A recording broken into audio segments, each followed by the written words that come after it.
రెండు ఇంజన్లకు ఇంధన సరఫరా నిలిచిపోవడంతోనే ఎయిర్ ఇండియా ప్రమాదం జరిగినట్టు ఏఏఐబీ తేల్చింది. ప్రమాదానికి పక్షులు ఢీకొట్టడం అలాగే వాతావరణం కారణం కాదని నిర్ధారించింది. గాల్లోనే విమానం రెండు ఇంజన్లు ఆగిపోయాయని ప్రాథమికంగా తేల్చింది.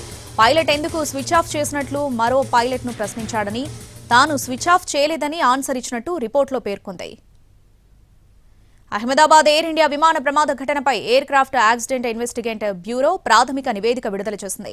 మొత్తం 15 పేజీలతో ప్రాథమిక నివేదిక సమర్పించింది. గత నెల 12న ఎయిర్ ఇండియా విమానం కుప్పకూలిన ఘటనలో ఫ్లైట్లో ఉన్న 240 మంది ప్యాసింజర్లతో సహా స్థానికులు మరో 30 మందికి పైగా చనిపోయారు. అహ్మదాబాద్ నుంచి లండన్ వెళ్తున్న ఈ విమానం టేకాఫ్ తీసుకున్న కొన్ని క్షణాలకే ఓ మెడికల్ కాలేజ్ హాస్టల్పై కుప్పకూలింది. దీంతో హాస్టల్లో ఉన్న విద్యార్థులు మృతి చెందారు.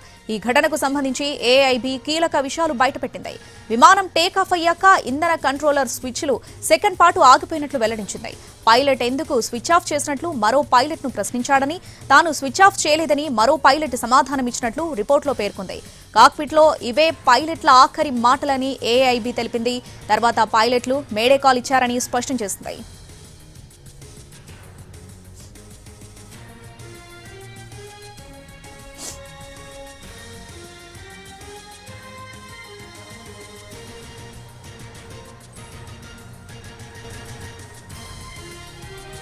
ఎయిర్ ట్రాఫిక్ కంట్రోలర్ స్పందించినప్పటికీ ఎలాంటి రెస్పాన్స్ రాలేదన్న ఏఐబీ ఈలోపే విమానం కూలిపోయిందని వివరించింది. ప్రమాదానికి సంబంధించిన ఫోటోలు, వీడియోల పరిశీలన పూర్తి చేసినట్లు చెప్పింది. విమానానికి సంబంధించి 2 ఇంజన్లను వెలికి తీసినట్లు, తదుపరి పరీక్షలకు కాంపోనెంట్స్ ను గుర్తించామని చెప్పింది. ఇంజన్లను భద్రపరిచినట్లు తెలిపింది. ప్రమాదానికి ముందు ఇంధనం, బరువు సైతం పరిమితుల్లోనే ఉన్నాయని, విమానంలో ప్రమాదకరమైన వస్తువులు ఏమీ లేవని నివేదిక తేల్చింది. దీనికి సంబంధించి పూర్తి అప్డేట్స్ మా ప్రతినిధి రాజు లైవ్ లో అందిస్తారు. రాజు, ఈ ఏఐబీ ఇచ్చిన రిపోర్ట్ లో ఎటువంటి కీలక విషయాలను వెల్లడించింది? ఈ ప్రమాదానికి సంబంధించి డీటెయిల్స్ ఏంటి?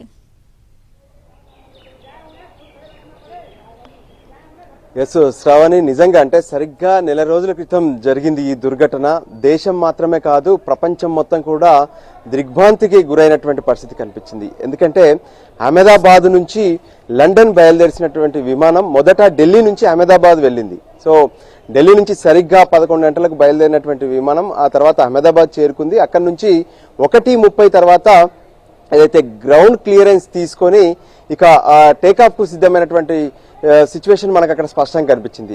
సో దానికి అనుగుణంగానే అసలు ఈ ప్రమాదం ఎలా జరిగింది ఏంటి అనే దాని మీద ప్రత్యేకంగా ఎయిర్ యాక్సిడెంట్ ఇన్వెస్టిగేషన్ బ్యూరో ప్రత్యేకంగా ఈ నెల రోజుల పాటు వివిధ కోణాల్లో దర్యాప్తు జరిగింది. సో సరిగ్గా నెల రోజుల తర్వాత ఒక ప్రాథమిక నివేదికను 15 పేజీల్లో పొందుపరుస్తూ అటు కేంద్రానికి సమర్పించారు. అయితే ఈ నివేదికలో మాత్రం పలు విస్తుపోయే నిజాలు కనిపిస్తున్నాయి. నిజంగా చెప్పాలంటే ఇక్కడ ఒక నిమిషం సమయంలో, అది కూడా 45 సెకండ్ల లోపే ఇదంతా జరిగిపోయిందనేది స్పష్టంగా తెలుస్తుంది. ఏదైతే ఒకసారి అంటే అక్కడ ఎవరైతే ఈ ప్రయాణికులందరూ లండన్ వెళ్లాల్సినటువంటి వాళ్ళందరూ కూడా బోర్డింగ్ అయిన తర్వాత గ్రౌండ్ క్లియరెన్స్ తీసుకొని గ్రౌండ్ లో టేకాఫ్ కు సిద్ధమైనటువంటి ఈ బోయింగ్ విమానం, ఎయిర్ ఇండియాకి సంబంధించినటువంటి బోయింగ్ విమానం ఇక్కడ టేకాఫ్ అయింది సరిగ్గా 1:38 సో ఆ క్రమంలో ఎయిర్పోర్ట్ కు సంబంధించినటువంటి ప్రహరీ ఏదైతే ఉంటుందో, అంటే 180 నాటికల్ స్పీడ్ తో అప్పుడు విమానం వెళ్తూ ఉంది. సో ఆ సమయంలో ఒక్కసారిగా 2 ఇంజన్లు కూడా ఆగిపోయాయి. వితిన్ ద 1 సెకండ్ లోనే ఒకదాని తర్వాత ఒకటి 2 ఇంజన్లు ఆగిపోయాయి. ఏం జరిగిందో తేరుకునే లోపు అక్కడ ఇంజన్లకు ఫ్యూయల్ సరఫరా ఆగిపోయిందనే విషయం స్పష్టంగా తెలిసింది. దాంతో పైలట్లు ఒకరినొకరు ప్రశ్నించుకున్నారు, ఎందుకు ఇంజన్లను స్విచ్ ఆఫ్ చేశావంటూ ఒకరినొకరు ప్రశ్నించుకున్నటువంటి అంశం ఇప్పుడు ఇక్కడ కాక్పిట్ లో రికార్డ్ అయిందనే విషయాన్ని కూడా ఏఐబీ స్పష్టం చేస్తుంది. మరోపక్క లేదు నేనేం ఆఫ్ చేయలేదు అని మరో పైలట్ సమాధానం ఇచ్చే లోపే ఇక జరగాల్సినటువంటి నష్టం అనేది ప్రారంభమైందని చెప్పుకోవచ్చు. ఎందుకంటే ఆ ఎత్తుగా వెళ్తేటటువంటి విమానం ఒక్కసారిగా తన పొజిషన్ మొత్తం కూడా డౌన్ అవుతూ కనిపించింది. అంటే ఇంజన్లు 2 కూడా ఆగిపోవడం, ఫ్యూయల్ సరఫరా లేకపోవడంతో అక్కడ ఏదైతే ఫ్యూయల్ వెళ్లాల్సినటువంటి స్విచెస్ టర్న్ ఆన్ నుంచి టర్న్ ఆఫ్ కు అంటే కట్ ఆఫ్ కు చేంజ్ అయిపోయాయి విత్ ఇన్ ద సెకండ్స్ లో. సో ఆ 2 కూడా ఆగిపోవడంతో ఒకసారిగా విమానం, గాల్లో ఉన్నటువంటి విమానం ఇక నేల వైపు కదులుతున్నటువంటి పరిస్థితి కనిపించింది. ఈలోగా వెంటనే మళ్ళీ వాటిని రన్ చేసే ప్రయత్నం చేశారు. కానీ అందుకునే లోపే మళ్ళీ ఆ ఇంజన్లు ఆన్ అయ్యి మళ్ళీ పికప్ అందుకునే లోపే ఎయిర్ కంట్రోల్ సెంటర్ నుంచి రాడార్ మొత్తం కూడా కట్ అయిపోయింది. ఈలోగా ప్రమాదం జరిగింది. సో ఆ ప్రమాదంలో మొత్తం అందులో ఉన్నటువంటి 242 మందిలో అంటే 10 మంది క్రూ ఉండగా మిగతా వాళ్ళందరూ కూడా ప్యాసింజర్స్. అంతేకాదు గుజరాత్ మాజీ ముఖ్యమంత్రి కూడా ఈ ప్రమాద ఘటనలో చనిపోయారు. అయితే దీనికి మొత్తం కూడా కారణం ఇంజన్లు ఏవైతే ఒకసారిగా టర్న్ ఆఫ్ అవ్వడం వల్లనే ఇదంతా జరిగిందనే విషయాన్ని కూడా స్పష్టం చేస్తూ ఏఐబి నివేదిక ఇచ్చింది. అయితే మొదట ఇక్కడ ఎన్నో కారణాలు ఉన్నాయి అంటూ కూడా విశ్లేషణలు చెప్పినటువంటి పరిస్థితి కనిపించింది. ఈ క్రమంలో ప్రధానంగా చూస్తే ఏదైతే ఫ్యూయల్ కి సంబంధించి ఎక్కువగా ఉండొచ్చు అని చెప్పి మొదట అనుమానాలు వ్యక్తం చేశారు. సో ఫ్యూయల్ ఎంత నింపాలో అంతే పరిమితికి లోబడే ఉందనే విషయం స్పష్టం చేశారు. అంతేకాదు ఈ ఎయిర్ క్రాఫ్ట్ లో ఏదైనా ప్రమాదానికి సంబంధించేటటువంటి ఏవైనా ఎక్స్ప్లోజివ్స్ ఏమన్నా మూవ్ చేశారా అనే దాని మీద కూడా ప్రత్యేకంగా ఏఐబి ఇన్వెస్టిగేషన్ చేసింది. అందులో ఎటువంటి ప్రమాదకర వస్తువులు లేవనేటువంటి విషయాన్ని కూడా స్పష్టం చేసింది.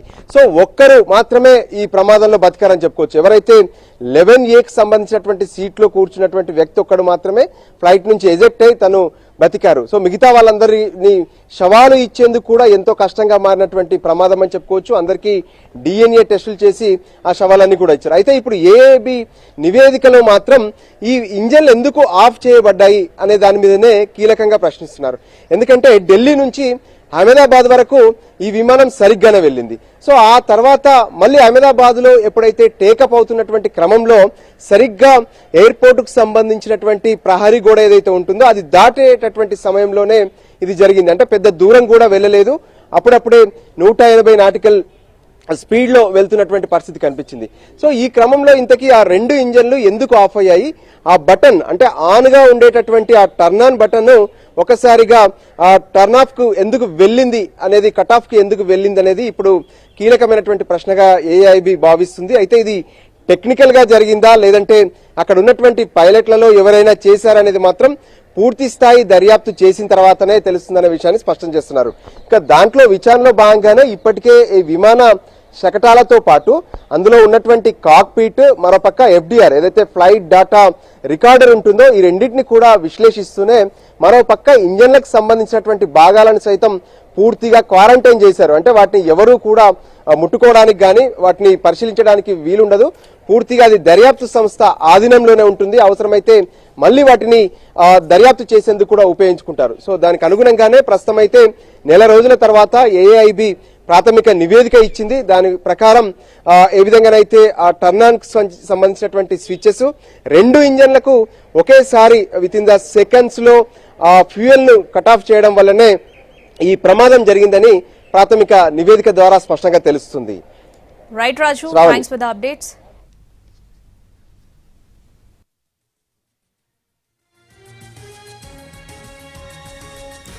జూన్ 12న ఉదయం 11:17 ఎయిర్ ఇండియా డ్రీమ్ లైనర్ విమానం ఢిల్లీ నుంచి అహ్మదాబాద్ లో ల్యాండ్ అయింది. మధ్యాహ్నం 1:10 విమానాశ్రయంలోని బే 34 నుంచి బయలుదేరేందుకు సిద్ధమైంది. తర్వాత మధ్యాహ్నం 1:25 23వ రన్వే నుంచి టేకాఫ్ కు సిద్ధమైంది. ఆ తర్వాత మధ్యాహ్నం 1:32 విమానం గ్రౌండ్ నుంచి టవర్ కంట్రోల్ కు మారింది. ఇక మధ్యాహ్నం 1:37 టేకాఫ్ క్లియరెన్స్ జారీ అవడంతో విమానం టేకాఫ్ ప్రారంభించింది. ఇక మధ్యాహ్నం 1:38 విమానం ఎయిర్, గ్రౌండ్ సెన్సార్లు ఎయిర్ మోడ్లోకి మారాయి. 3 సెకండ్లలో విమానం 180 నాట్స్ గరిష్ట వేగం అందుకుంది. ఆ మరుక్షణమే ఇంజన్ 1, ఇంజన్ 2కు ఇంధన స్విచ్లు రన్ నుంచి కట్ ఆఫ్ పొజిషన్ కు మారాయి. 1 సెకండ్ తేడాతో ఈ రెండు ఒకదాని తర్వాత ఒకటి ఆగిపోయాయి.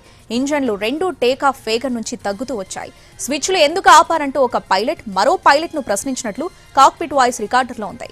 తాను చేయలేదని మరో పైలట్ సమాధానమిచ్చారు. మరో 5 సెకండ్ల వ్యవధిలో మొదటి ఇంజన్ ఇంధన స్విచ్ ఆఫ్ కట్ ఆఫ్ నుంచి మళ్లీ రన్ కు మారింది. రెండో ఇంజన్ ఇంధన స్విచ్ కూడా కట్ ఆఫ్ నుంచి మళ్లీ రన్ కు మారింది.